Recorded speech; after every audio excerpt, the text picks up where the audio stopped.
దేవునికి స్తోత్రం. హల్లెలూయా, హల్లెలూయా. అలా వచ్చినప్పుడు నీ ద్వారా దేవుని నామానికి మహిమ కలుగుతుంది అని దేవుని వాక్యం ద్వారా మనము నేర్చుకుంటున్నాం. దేవునికి స్తోత్రం. హల్లెలూయా. ఫలించాలని, ఫలించకపోతే ప్రతి చెట్టు నరకబడి అగ్నిలో వేయబడి, చెట్టు అగ్నిలో వేయబడితే మనకెందుకండి? మరి ఆ విషయాలు చెప్తున్నారంటే ఆ చెట్టు నువ్వే. దేవుని తోటలో నాటబడిన ఒక చెట్టు మనం. దేవునికి స్తోత్రం. హల్లెలూయా. కనుక మనమే ఆధ్యాత్మిక ఫలాలు ఫలించే వారంగా ఉండాలి అని ప్రభు కోరుకుంటున్నాడు. దేవునికి స్తోత్రం. అలాగే మళ్ళీ 12వ వచనం వచ్చేసరికి మత్తయి 3:12 నేను చెప్తున్నా. ఏమంటాడు? ఆయన చేతిలో ఉన్నది, ఆయన కళ్ళమును బాగుగా శుభ్రం చేసి.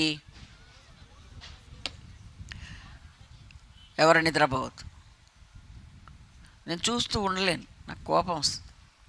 దేవునికి స్తోత్రం. హల్లెలూయా. చూడండి, ఆయన కళ్ళమును బాగుగా శుభ్రం చేసి గోధుమలను కొట్టులో పోసి ఆరని అగ్నితో చెత్తను పొట్టును కాల్చివేస్తాడు. దేవునికి స్తోత్రం. హల్లెలూయా.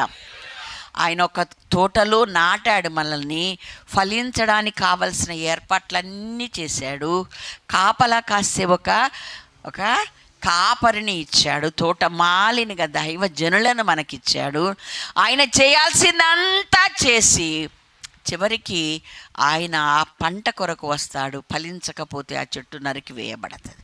ఒకవేళ ఒక గోధుమ పంట చేలలో నువ్వు విత్తబడితే, ఒక వరి పంటలాగా నువ్వు విత్తబడితే తప్పకుండా ఆయన చేతిలో ఉండదు. మనం ఎప్పుడు గ్రహించాలి. నేను గతసారి వచ్చినప్పుడు కూడా దేవుడు నాతో మాట్లాడిన విషయం మీకు చెప్పాను. గ్రహించాల్సింది ఏంటి అని అంటే, కళ్ళము దగ్గరికి వచ్చాకనే చేట పని ఉంది కదా. అంటే ఇప్పుడు మనమందరము సంఘం అనే కళ్ళములో ఉన్నాం. దేవుని స్తోత్రం. హల్లెలూయా. అయితే ఆ చేట మన మీద కూడా ప్రయోగించబడుతుంది. నువ్వు గోధుమ అయితే నిలబడతావు, పొట్టయితే. కనుక నిన్ను నీవే సరి చేసుకోమని ముందుగానే దేవుడు హెచ్చరించాడు. దేవునికి మహిమ కలుగును గాక. నువ్వు ఏ స్థాయిలో ఉన్నావో, నీ ఆధ్యాత్మిక విలువలు ఎంతగా ఉన్నాయో, నువ్వు ఏ విధంగా ఎదుగుతున్నావో, ఎలాగ ఉన్నదో, దేవుడు ఫలం ఇవ్వడానికి కావాలని వస్తే ఫలం ఇవ్వడానికి నువ్వు సిద్ధంగా ఉన్నావా? ఏ స్థాయిలో ఉన్నావు? నీ జీవితాన్ని నువ్వే పరిశీలించుకో. అప్పుడు నీవెవరవో నువ్వు అడిగిన వారికి చెప్పగలుగుతావు. దేవునికి మహిమ కలుగును గాక. హల్లెలూయా. మరి ఒక మాట కూడా దేవుని వాక్యంలోను చదువుకుందాం. దేవునికి స్తోత్రం.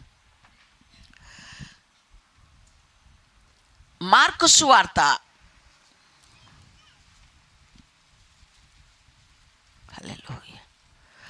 6వ అధ్యాయం 17 నుండి 30 చదువుదాం. ఇతరులు ఈయన ఏలియా అనియు, మరికొందరు ఈయన ప్రవక్త అనియు, ప్రవక్తలలో ఒకని వలె నున్నాడనియు చెప్పుకొనుచుండిరి. కింద అయితే హేరోదు విని, నేను తలగొట్టించిన యోహానే, అతడు మృతులలో నుండి లేచి ఉన్నాడని చెప్పెను. హేరోదు తన సహోదరుడకు ఫిలిప్పు భార్య అయిన హేరోదియను పెండ్లి చేసుకున్నందున యోహాను, నీ సహోదరుని భార్యను చేర్చుకొనుట నీకు న్యాయము కాదని హేరోదుతో చెప్పాను గనుక ఇతడు ఆమె నిమిత్తము యోహానును పట్టి తెప్పించి చెరసాలలో బంధించి ఉండెను. చాలండి. దేవుని గూర్చి ప్రకటించిన తర్వాత జనముల్లోకి వచ్చి బ్యాప్టిజం ఇచ్చే ముందు పరిసయ్యులను ఏమని సంబోధించాడంటే, సర్ప సంతానమా, రాబో ఉగ్రత నుండి తప్పించుకొనుటకు మీకు బుద్ధి చెప్పిన వాడెవడు? మారు మనస్సుకు తగిన ఫలం ఫలించండి అని చెప్పాడు. ఓకే, అంటే ఆయన ఏమాత్రం మోమాటము లేకుండా ఆయన చెప్పింది చెప్పడం, అంతేనా? ఒక టెలిగ్రామ్లో కానీ, ఒక లెటర్లో కానీ ఒకటి వస్తుంది. పోస్ట్ మ్యాన్కి ఏమన్నా బాధ్యత ఉందా? చెప్పండి. అందులో ఏ సమాచారమైనా ఉండవచ్చు, తెచ్చి నీకు ఇవ్వడమే ఆయన డ్యూటీ, అంతే కదా. దైవజనుల డ్యూటీ కూడా అంతేనండి. దేవుని మహిమ కలుగును గాక. ఆయన చెప్పిన సమాచారం తిరిగి చెప్పడం తప్ప మరొక పని లేదు కదా. అలాగే ఆయన చెప్పాడు, పంపబడినవాడు ఎవరైతే పంపించాడో ఆయన చేత పంపబడిన ఈ వ్యక్తి ఆయన పంపించాడు గనక ఆయనది ఏం చెప్పమంటే అది చెప్తున్నా. దేవునికి స్తోత్రం. హల్లెలూయా, హల్లెలూయా. పరిసయ్యులకు ఏం చెప్పాలో అది చెప్పాడు. ఇక్కడ హేరోదు రాజు వచ్చాడు. హేరోదు రాజు వస్తే హేరోదు రాజుకి ఏం చెప్పాలో, రాజు కదా, అమ్మో ఏమంటాడు, ఆయన తలుచుకుంటే ఏమైనా అయినా పర్వాలేదు. ఇంకా మీరు లూకాసు వార్తలు మనం అక్కడ గమనిస్తే జనులకు ఏం చెప్పాడో అది చెప్పాడు. తర్వాత ఎవరు చూద్దాం బైబిల్లో నుంచి. లూకాసు వార్త 3వ అధ్యాయం 10 నుండి 14 వరకు మనము చదివితే జనులకు చెప్పాడు, తర్వాత సామాన్యులకు చెప్పాడు, సైనికులకు చెప్పాడు. దేవునికి మహిమ కలుగునగాక. హల్లెలూయా. ఎవరికి ఏం చెప్పాలో అది చెప్పాడండి. మీరు చదువుకోండి. దేవునికి స్తోత్రం. హల్లెలూయా. అందరికి ఒకటే చెప్పలేదు కదా. చాలామంది నాకే చెప్పాడు వాక్యం అంటాడు. దేవుడు నీతో మాట్లాడదలుచుకుని నీకే చెప్పాడేమో. దేవుని మహిమ కలుగునగాక. హల్లెలూయా, హల్లెలూయా. గతంలో కూడా నేను ఒకసారి చెప్పాను కదా, ఒక ఆయన దెబ్బలాడాడంట. రికార్డ్ అయిన పర్వాలేదు. దెబ్బలాడాడంట. ఏంటి? యోహాను 3:16 అనగానే దెబ్బలాడాడంట. చూసావా, ఈ పాస్టర్ ఇప్పుడు నా గురించే చెప్తాడు. నేను అనుకుంటూనే ఉన్నా, ఈ నా గురించే చెప్తాను అనుకున్నా. అని గొడవ చేసేస్తున్నాడండి వెనకాల కూర్చొని. ఎందుకయ్యా, ఆయన రెఫరెన్స్ చెప్పాడండి పాస్టర్ గారు. బైబిల్లో లేదా యోహాను 3:16? లేదు నా గురించే. గొడవ చేసి అంత కలకలం లేపేసరికి అందరూ ఆయన ఆప్ చేసి, ఏంటయ్యా అని ఒక పెద్ద మనిషి, ఎందుకు అలా అంటున్నావు? యోహాను 3:16 అని బైబిల్ లేదు, దేవుడి లోకంలో ఎంతో ఆ వాక్యమే కదా. అందుకని ఆయన వాక్యం చెప్పడానికి రెఫరెన్స్ చెప్తే లెఫర్ లేదు, నాకు కావాలని నా గురించి చెప్పాడు. ఇంతకీ ఏంటి అంటే, నా పేరు యోహాను, నాకు 3 భార్యలు 16 మంది పిల్లలు అని చెప్పాడు. ఒరే, ఇప్పుడు నువ్వే చెప్పుకున్నావురా బాబు. ఇదంతా మాకెవరికి తెలియదు, ఆయనకు కూడా తెలియకపోవచ్చు. ఆయన వాక్యం చెప్పడానికి రెఫరెన్స్ చెప్పాడు. దేవుని మహిమ కలుగునగాక. ఇలాంటి బుద్ధిహీనులు భూమి మీద ఉన్నారు.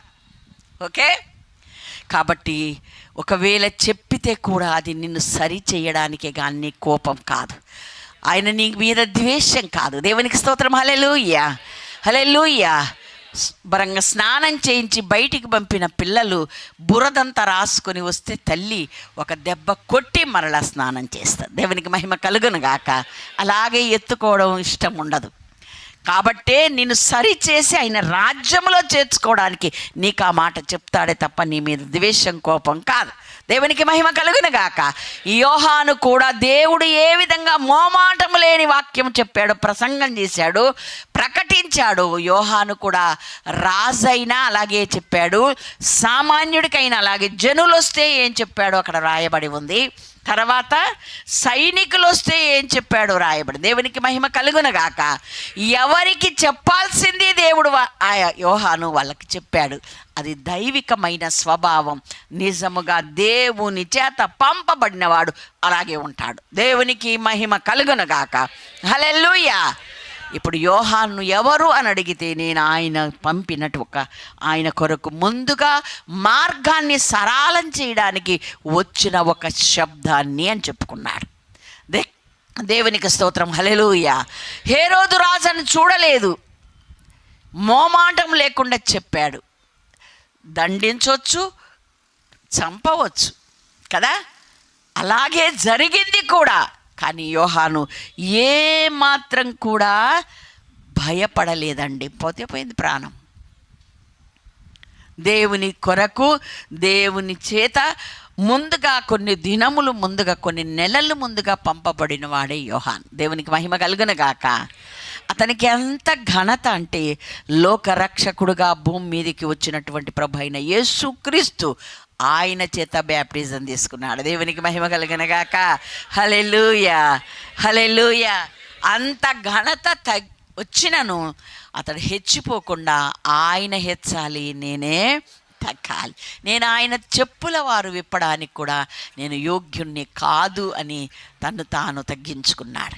యోహాను పుట్టుక గురించి మనము చదువుకుంటే మొదటి అధ్యాయం లూకా సువార్త 14 నుండి 17 వరకు చదివితే అతడు పుట్టిన మొదలుకొని అభిషేకించబడిన వాడై ఉంటాడు అన్నాడు. దేవునికి స్తోత్రం, హల్లెలూయా.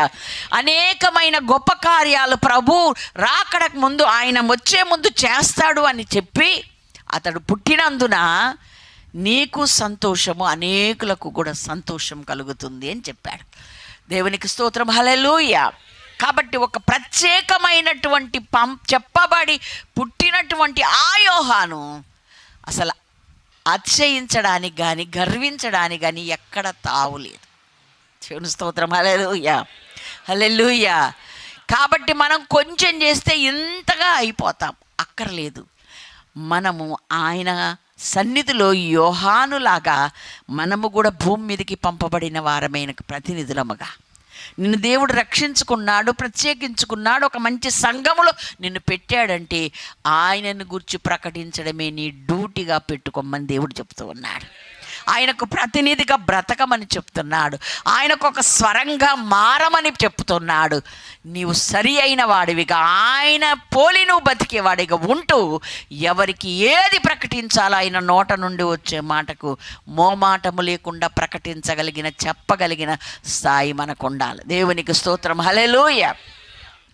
అలా చేసినందుకు జైలుకి వెళ్ళాడు, చెరసాల్లో ఉన్నాడు. ఆ తర్వాత చంపబడ్డాడు. ఆ సంగతి మనకు తెలుసు. కానీ ఏ మాత్రం కూడా అతను భయపడలేదన్న సంగతి మనం ఎరుగుతాము. దేవునికి స్తోత్రం, హల్లెలూయా. అంత దమ్ము ధైర్యం ఎలా ఉందంటే కరెక్ట్గా బతికితే ఉంటుంది. దేవుని మహిమ కలుగునగాక, హల్లెలూయా. మరి నన్నంటే అన్న ఆ డౌట్ వస్తే నువ్వేం చెప్పలేవు. కానీ దేవుని కోసం నిజంగా నీవు బతకగలిగితే తప్పకుండా ఎలాంటి వాడికైనా చెప్పగలుగుతావు. దేవునికి మహిమ కలుగునగాక. ఈ మధ్యనే అక్టోబర్ నెలలో ప్రారంభమైన మన తార్నాకలో, గంధంగూడలో బ్రాంచెస్ మార్టిన్ గారు నడిపిస్తూ ఉన్నారు వాటిని.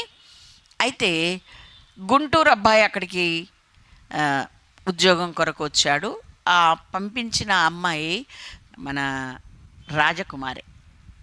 ఆమె బాబు పలాన్ చర్చికి వెళ్ళు, అన్నయ్య అక్కడ ఉన్నాడని తెలిసింది నాకని వస్తున్నాడు. క్రమంగా వస్తున్నాడు ఆ బాబు. అయితే అతను ఉద్యోగంలో జాయిన్ అయిన కొత్తలో వాళ్ళ ఓనర్ ఏమన్నాడంటే, డ్యూటీ దిగేళ్ళప్పుడు, బాబు కొంచెం ఆగు, నన్ను బండి మీద తీసుకెళ్ళి అక్కడ దింపు అంటున్నా. ఎక్కడా అని వెళ్తే అది దింపకూడని స్థలంలో దింపేశాడు. ఇచ్చి ఏంటి నేను, కాకపోతే ఆయన ఓనరు, ఈయనేమో ఉద్యోగం చేస్తున్నాడు. సరే, ఒకరోజు అయిపోయింది. మళ్ళీ 2వ రోజు అలాగే అడిగాడంట, 3వ రోజు అలాగే అడిగాడంట. ఈ 3 రోజులు దింపిన తర్వాత ఇంకా తన మనస్సాక్షి ఒప్పుకోలేదట. ఏది ఏమైనా నన్ను ఉద్యోగంలో ఊడబిగినా పర్వాలే, కానీ నేను మాత్రం ఆ స్థలంలో ఈయన దింపను, ఆ షాప్ దగ్గర నేను దింపను చెప్పేస్తా, మోమాటం లేకుండా. ఏమండి, నాకు అది తగదు, నేను అక్కడ అసలు నిలబడను, నేను మిమ్మల్ని అక్కడ దింపడానికి అక్కడికి నేను అసలు వెళ్ళకూడదు. కాబట్టి ఏదో అడిగారని 3 రోజులు చేశాను, కానీ ఇక నేను చెయ్యనండి, నేను దింపను అని చెప్పాడంట. 4వ రోజున దింపను అని చెప్పేసి మీరు ఎవరిన వెళ్ళొచ్చు అని వెళ్ళిపోయాడు. ఇక బాబు ఏమాత్రం మొహమాటం లేకుండా ధైర్యంగా చెప్పాల్సింది చెప్పేశాడు. ఓకే, రేపు తెల్లవారి వస్తే డ్యూటీకి తెలిసింది ఏంటంటే ఓనర్ వెళ్ళలేదట. దేవుని మహిమ కలుగునగాక.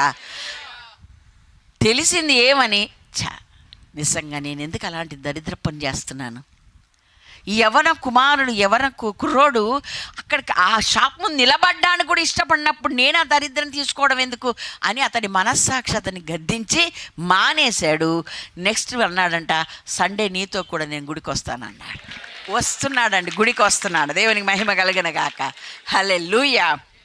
నీవున్న స్థలములో నీవు నిజంగా నిజాయితీగా దేవుని కోసం బతికేవాడివైతే తప్పకుండా మోమాటము లేకుండా మాట్లాడి చూడు, నీకేం కాదు, మారతారు అంతే జనం. దేవుని మహిమ కలుగు.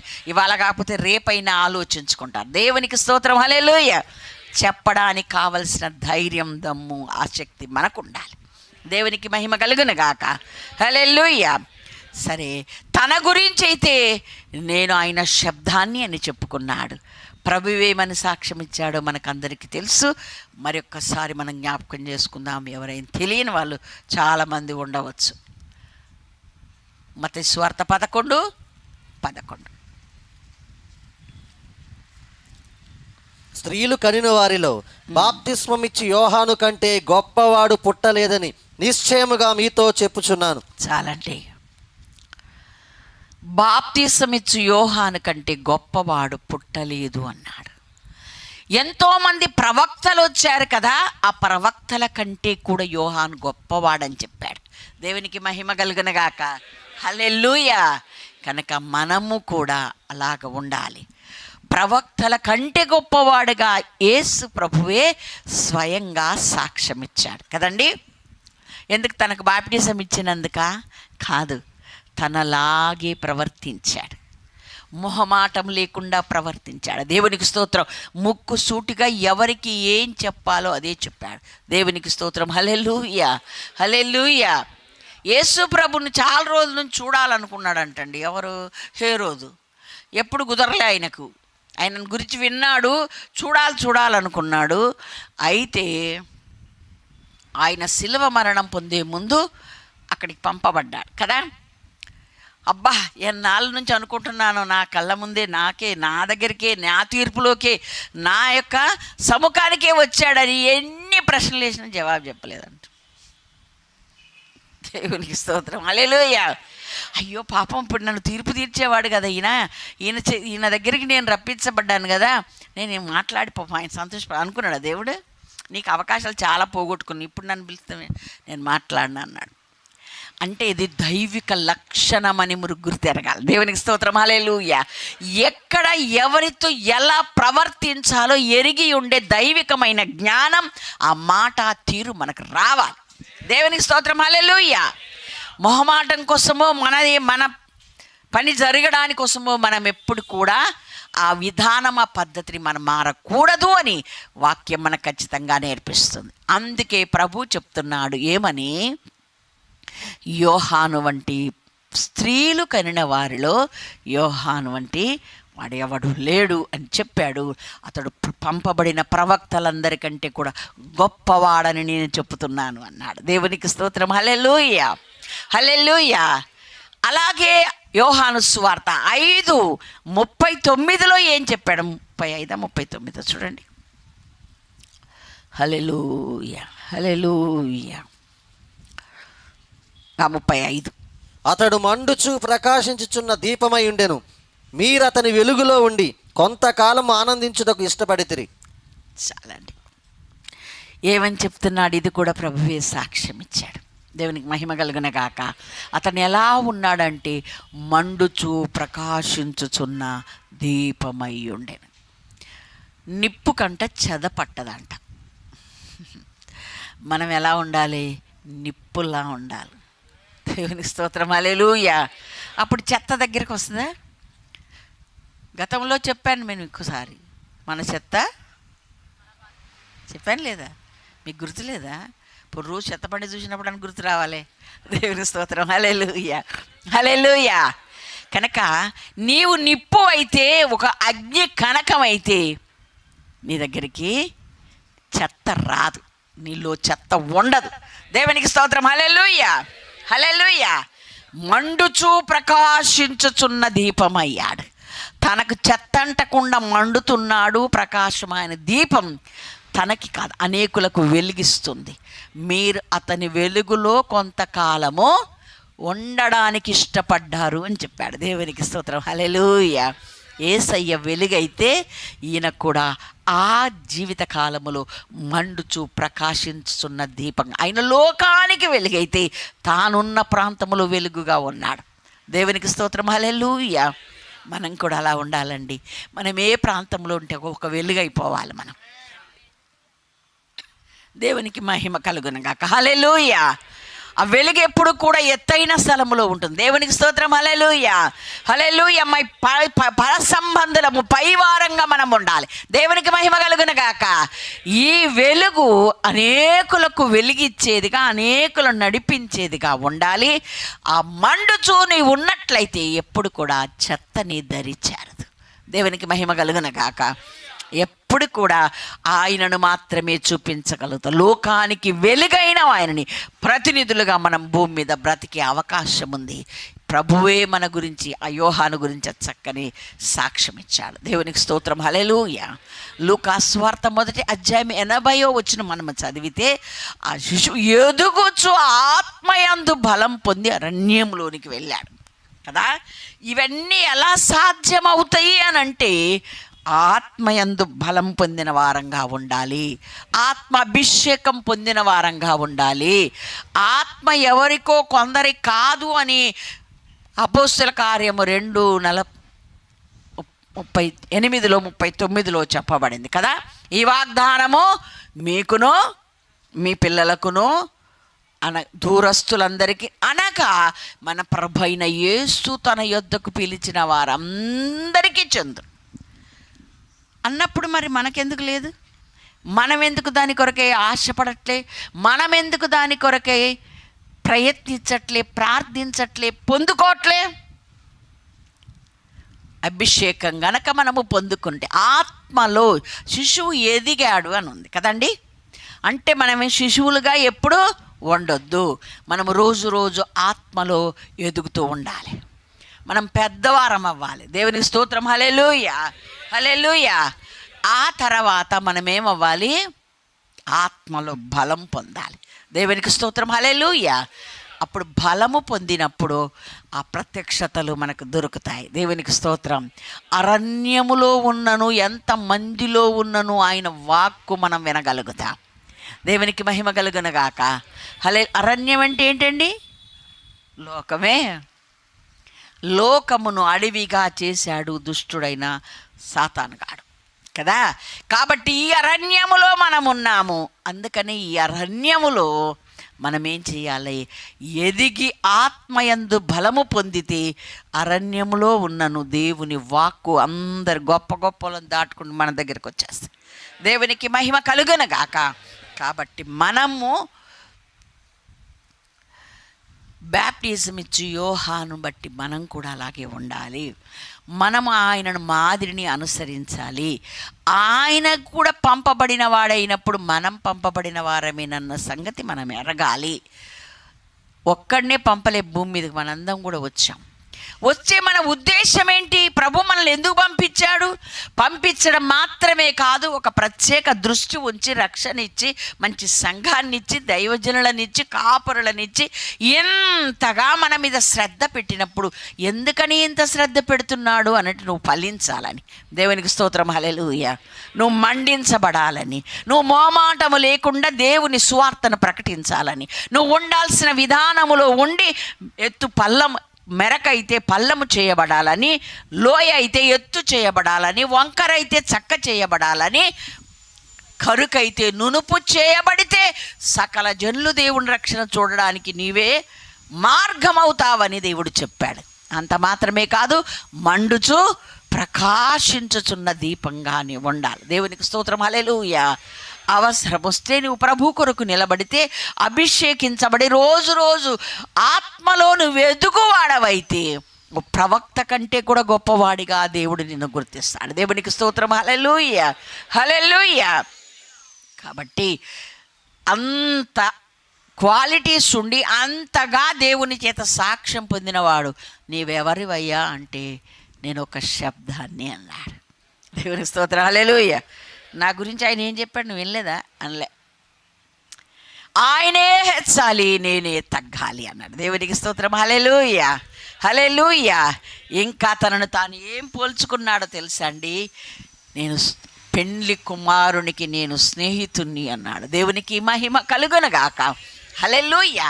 కనుక ఎంత గొప్ప ఆధిక్యతలు మనము కలిగి ఉండాలి. ఎంత ఉన్నాం మనము తగ్గించబడిన వారముగా, అనుకోగలిగిన వారంగా ప్రభు దగ్గర చెప్పుకోవాల్సి వస్తే మనం యోహానులా చెప్పుకోవడానికి మనమందరము సిద్ధపడాలి. దేవునికి స్తోత్రం. హల్లెలూయా. లోకం సాక్ష్యం ఇచ్చింది, జనులు సాక్ష్యం ఇచ్చారు, దేవుడు కూడా సాక్ష్యం ఇచ్చాడు యోహాను గురించి. ఆయన ఎలాంటివాడు అని ఆయన సామాన్యమైన జీవితాన్ని చూసి అనేకులు ఆయన దగ్గరికి వచ్చారు కదా అని పెద్ద చిన్న తేడాలతో మాట్లాడలేదు. అందరికీ మొహమాటం లేకుండా దేవుడు ఏం చెప్పితే అదే ప్రకటించాడు. దేవునికి మహిమ కలుగునుగాక. మనము కూడా భూమి మీద ఆ బ్యాప్టిజం ఇచ్చి యోహాను జీవిత చరిత్రను మనం పరీక్షించి మనం కూడా మాదిరిగా బ్రతకాలని దేవుని వాక్యం ద్వారా మనము నేర్చుకుంటున్నాం. దేవుని స్తోత్రం. హల్లెలూయా. ఈ సందర్భం మరి ఒక్క యోహాను గురించి 2 మాటలు చెప్పి ముగించాలి.